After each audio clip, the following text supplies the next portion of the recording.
જૂનાગઢમાં પોલીસ કોન્સ્ટેબલની શારીરિક પરીક્ષામાં નિષ્ફળ જતા યુવાને આત્મહત્યા કરવાનો પ્રયત્ન કર્યો છે. પરેશ કાનગડ નામના યુવાને જીવન ટૂંકાવ્યું.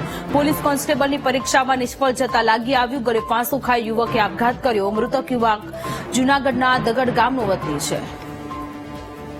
સંવાદદાતા બિપિન જોડાયા છે. બિપિન, જૂનાગઢમાં પોલીસ કોન્સ્ટેબલની શારીરિક પરીક્ષામાં નિષ્ફળ જતા યુવકે જીવન ટૂંકાવ્યું છે. વધુ જાણકારી.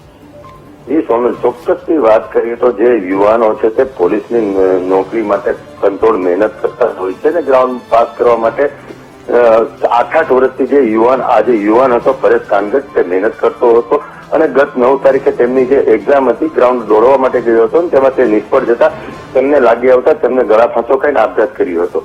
વાત કરી યુવાનોની તો યુવાનો ક્યાંક ને ક્યાંક પોતે મહેનત કરતા કરવા છતાં પણ નાસી પાસ થાય છે ને તેને કારણે આવા પગલાઓ ભરે છે. જી આભાર તમામ વિગતો માટે.